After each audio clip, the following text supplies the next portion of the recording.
सो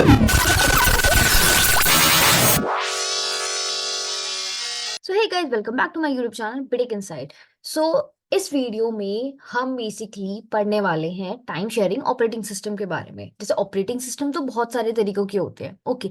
तो उसमें से एक टाइप है टाइम शेयरिंग ऑपरेटिंग सिस्टम। ये क्या होता है, किस तरीके से होता है, क्यों काम करता है, क्या जरूरी है, ये सारी चीजें हम इस वीडियो में जानने वाले हैं।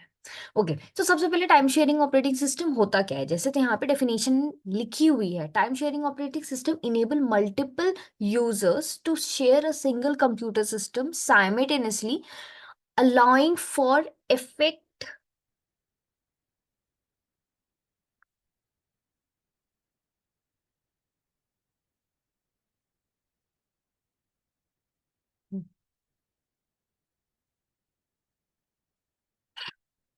So hey guys, welcome back to my channel. So hey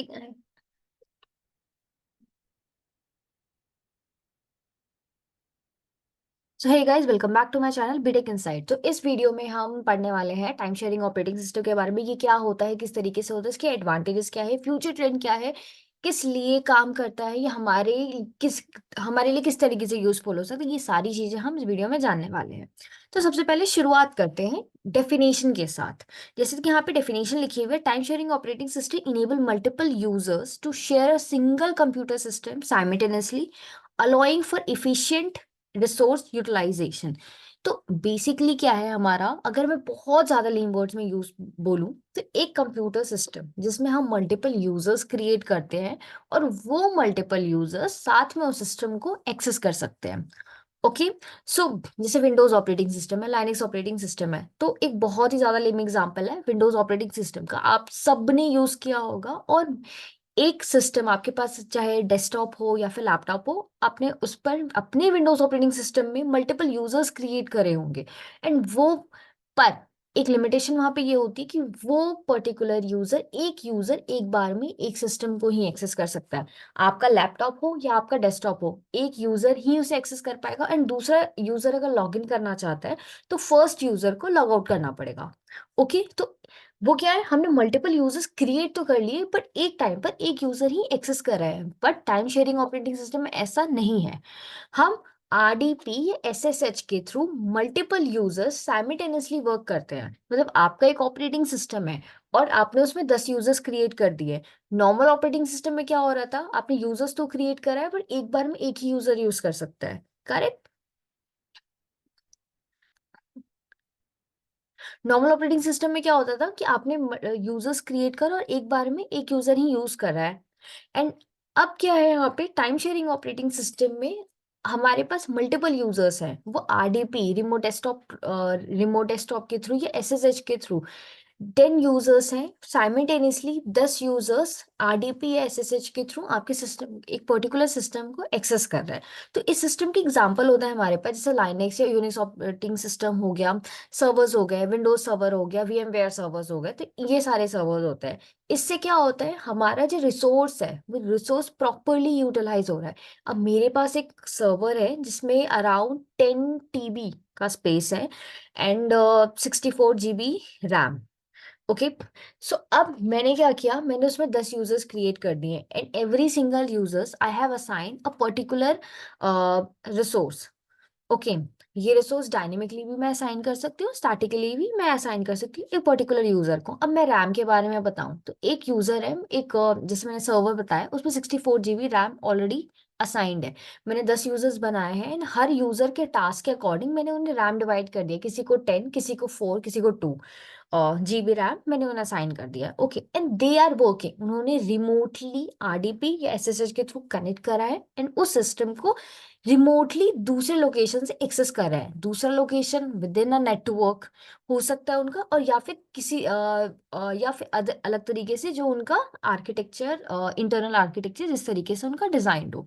ठीक है, तो यहाँ पे हमारा क्या हो रहा है, रिसोर्स प्रॉपरली यूटिलाइज हो रहा है। अब 10 TB का स्पेस था मेरे पास, 10 डिस्क स्पेस मेरे पास 10 TB की थी। तो अब 10 TB का जो डिस्क स्पेस है, अगेन जो मल्टीपल यूजर्स मैंने क्रिएट करे हैं वो अपने रिसोर्स के अकॉर्डिंगली उनको जितना स्टोरेज चाहिए उतना वो रिसोर्स एलोकेट कर सकते हैं। तो यहाँ पे इफेक्टिव यूटिलाइजेशन ऑफ रिसोर्स है। ओके, एंड इफिशिएंटली भी लोग इसे यूज करें बहुत ज्यादा, मतलब मल्टीपल आपने यूजर्स क्रिएट करे हैं and they are depending on a single operating system. Okay, जो वो सिस्टम है आपका वो डेटा सेंटर में स्टोर्ड है, बट किसी भी यूजर को इंडिविजुअली उस ऑपरेटिंग सिस्टम को डायरेक्टली एक्सेस नहीं करना, they are accessing through RDP और एसएसएच। ओके, तो मेजर पर्पस क्या है हमारा? The primary goal of time sharing operating system is to maximise the utilisation of computer resource by dividing them among multiple users and providing each user with a responsive computing experience. Okay, तो major purpose जैसे मैंने आपको बताया कि इसका major purpose यही है कि ये यूटिलाइज को मैक्सिमाइज कर रहा है, मतलब यूटिलाइजेशन जितने भी है हमारे रिसोर्सेज गिवन है सिस्टम के अंदर, चाहे वो डिस्क स्टोरेज हो, रैम हो, सीपीयू यूटिलाइजेशन हो, या फिर मैं एक नॉर्मली ऑपरेटिंग सिस्टम एक मेजर रिसोर्सेज जो भी अवेलेबल है मेरे सिस्टम के अंदर, ओके, वो सारे मल्टीपल यूजर्स एक साथ यूज कर सकते हैं उस चीजों को। ठीक है, तो ये मेजर पर्पस यही था हमारे इस टाइम शेयरिंग और इस ऑपरेटिंग सिस्टम को बनाने का। जैसे आप यहाँ पे देख रहे हैं, एक आपका नॉर्मल सीपीयू है, डायग्राम में मैंने दिखाया है, एक नॉर्मल सीपीयू है आपका। ओके, एंड उस सीपीयू को मल्टीपल यूजर्स एक्सेस कर रहे हैं। देखिए यहाँ पे मैंने 6 यूजर दिखा रखे हैं, तो 6 यूजर साइमल्टेनियसली वो यूज कर रहे हैं, और उनकी जो कनेक्टिविटी किसके थ्रू हुई है? आइदर आईडीपी और एसएसएच। जरूरी नहीं कि इन्हीं दोनों के थ्रू हो, और भी प्रोटोकॉल्स हैं जिनके थ्रू वो चाहे तो एक्सेस कर सकते हैं, और ये डिपेंड करता है कि how their network is working upon. Okay, तो मेजरली आरडीपी एंड एसएसएच के थ्रू एक्सेस करा जाता है। अब examples of time sharing operating system: Linux, Windows servers, cloud computing platform. So Linux and Unix, as you know, मैंने अभी आपको बताया कि ये सर्वर्स होते हैं, या फिर कोई अपने नॉर्मली भी यूनिक्स ऑपरेटिंग सिस्टम, यूनिक्स या लाइनेक्स ऑपरेटिंग सिस्टम आपने क्रिएट किया, ठीक है, आपने उसमें मल्टीपल यूजर्स क्रिएट किया, एंड वो सारे के सारे यूजर एसएसएच के थ्रू इजीली डायरेक्टली कनेक्ट कर सकते हैं। विंडोज सर्वर में भी सेम होता है, आपने मल्टीपल यूजर्स क्रिएट किया, ओके, एंड हर यूजर को आपने पर्टिकुलर एक्सेस प्रोवाइड करा रखा है कि this area, this person should be able to access only this area. Okay, वो एंड वो user accordingly they are working on. Cloud computing platform की जब मैं बात करती हूँ, तो सेम क्लाउड कंप्यूटिंग प्लेटफॉर्म में भी यही होता है। क्लाउड कंप्यूटिंग प्लेटफॉर्म में एक डेटा सेंटर है जहाँ पे, और आप उस डेटा सेंटर से रिमोटली एक्सेस कर रहे हैं रिसोर्सेस को। ओके, रिमोटली एक्सेस करें अपने लोकेशन से, और वो क्लाउड जो डेटा आपका स्टोर्ड है वो एक पर्टिकुलर लोकेशन पे स्टोर्ड है आपका, वो किसी भी कंट्री में हो सकता है, किसी भी इंडिया के किसी भी स्टेट पे भी हो सकता है। ओके, सो अब क्या हो रहा है यहाँ पे? Cloud computing operating system that I have created, तो अब मेरे पास जो पर्टिकुलर वहाँ पे रिसोर्स है, अब वो जो डेटा सेंटर जहाँ पे मेरा क्लाउड कंप्यूटिंग के जो हार्डवेयर है वहाँ पे अवेलेबल है, चाहे वो सीपीयू हो, डिस्क स्टोरेज हो, रैम हो, जो इंटीग्रेटेड होता है, ओके, सो उसमें हमारा पर्टिकुलर इंडिविजुअल यूजर आरडीपी, या अब सिस्टम को अगर एक्सेस करे तो आरडीपी एसएस के थ्रू ही करेगा। ओके, तो क्लाउड कंप्यूटिंग के लिए भी हम सेम टेक्नोलॉजी को यूज कर रहे हैं, टाइम शेयरिंग ऑपरेटिंग सिस्टम जो टेक्नोलॉजी पे वर्क कर रही है उसको हम यूज करें, ताकि रिसोर्सेज को ताकि जो अवेलेबल रिसोर्स है हमारे पास डेटा सेंटर में उसको हम इफेक्टिवली हर एक यूजर को असाइन कर पाए। Okay, so these are the examples like Linux, Unix, Windows servers, cloud computing, और मल्टीपल सर्वर्स को भी आप यूज कर सकते हैं यहाँ पे, जैसे VMware का जो हमारा सर्वर होता है, VMware, यस एग्जैक्टली, इसके लिए अब जैसे VMware की यहाँ पे बात आई है, तो मैं आपको एक और चीज बताती हूँ, जैसे VMware या वर्चुअल बॉक्स, जब आप वर्चुअलाइजेशन परफॉर्म करते हैं अपने प्रॉपर नॉर्मल डेस्कटॉप या लैपटॉप के अंदर, ओके, वो भी सेम चीज कर रहा है, उसने भी क्या करा है, आपका जो प्रॉपर रिसोर्स है वो उन रिसोर्स को डिवाइड करता है, ठीक है, ताकि मल्टीपल यूजर्स, ताकि उन रिसोर्स को वर्चुअलाइज कर सके। करेक्ट, तो वैसा ही हम क्लाउड कंप्यूटिंग में कर रहे हैं मेजरली, बट आपने जो डेस्कटॉप पे जो क्रिएट किया था, आपने मल्टीपल ऑपरेटिंग सिस्टम्स क्रिएट कर दिए वर्चुअलाइजेशन के through, multiple operating system create कर दिए, बट एक टाइम पर एक ही पर्सन उसे एक्सेस कर पा रहा है, बट एट अ टाइम अगर कोई और पर्सन भी उसे आरडीपी या किसी और कनेक्टिविटी के थ्रू अगर एक्सेस कर सकता है, that may count as a time sharing operating system. Evaluation of time sharing operating system. So from where it comes, okay.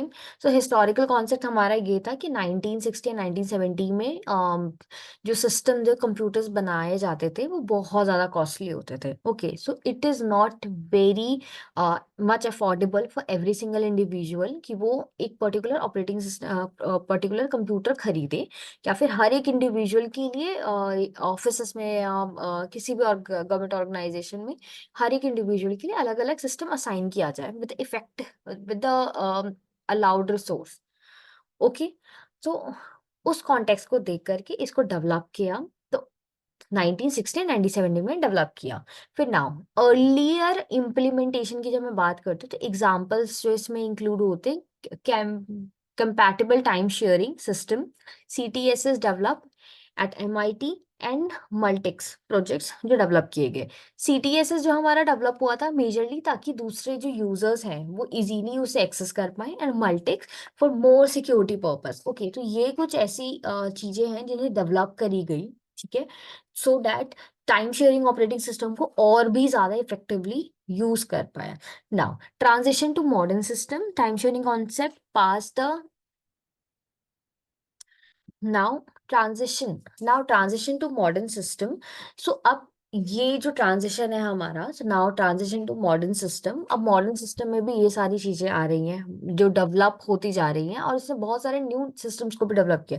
जैसे यूनिक्स, मेजरली यूनिक्स को बनाने का यहाँ हमारे पास रीजन ये था कि हम जो भी रिसोर्स यहाँ पे असाइन करें उसे मल्टीपल यूजर भी will able to access very easily, okay. Now key features और टाइम शेयरिंग ऑपरेटिंग सिस्टम, जैसे मैंने बताया साइमल्टेनियसली यूजर इंटीग्रेशन, बहुत सारे यूजर्स सेम टाइम पे इसे बहुत इजीली एक्सेस कर सकते हैं. टाइम स्लाइसिंग, हर एक यूजर के लिए एक पर्टिकुलर टाइम दिया गया है, एक एल्गोरिथम जो सीपीयू है हमारी प्रॉपर एल्गोरिथम यूज कर रही है, ठीक है, प्रोसेस शेड्यूलिंग के लिए प्रॉपर एल्गोरिथम यूज कर रही है. तो हर एक प्रोसेस को पर्टिकुलर टाइम दिया जाता है, जो प्रोसेस ज्यादा जरूरी है जिसकी हाई प्रायोरिटी उसको टाइम दिया जाता है, उस प्रोसेस को फॉलो करते हैं, ठीक है. तो इस तरीके से वो इफेक्टिवली हर एक यूजर के प्रोसेस को करती है, okay. Now interactivity, it is design इस तरीके से प्रॉपर बनाया गया है कि हर एक यूजर बहुत इजीली उसे एक्सेस कर पाए, रियल टाइम कंप्यूटिंग एक्सपीरियंस उन्हें मिले.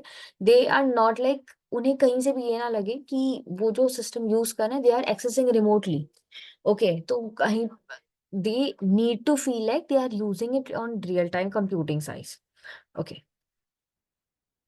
Now advantages of time sharing operating system, same advantage हमारा यही है, इंक्रीज द रिसोर्स यूटिलाइजेशन, जो भी आपके पास जो सिस्टम में रिसोर्सेज है उसे हम इजीली एंड इफेक्टिवली यूटिलाइज कर सकते हैं. ना कॉस्ट इफेक्टिवनेस है, since it has reduce the cost of an organisation, since first they need to purchase, उन्हें 10 यूजर्स के लिए अलग अलग सिस्टम परचेज करना होता था. Now they can have a single server in their system and allow their user to access this remotely. Now, enhance the user experience. Like they have created it so effectively, like हर एक user उसे बहुत ज्यादा easily access कर रहा है, ठीक है, whatever the resource they want, वो easily next resource को भी access कर पा रहे हैं वहां पे. Implementation of time sharing operating system. तो किसी भी ऑपरेटिंग सिस्टम का जो इम्प्लीमेंटेशन होता है वो मेजरली 3 चीजों पे डिपेंड करता है: process scheduling, memory management, IoT management. Now process scheduling क्या होता है, जो भी मेरा सीपीयू है वो एक एल्गोरिथम यूज कर रहा है, ओके.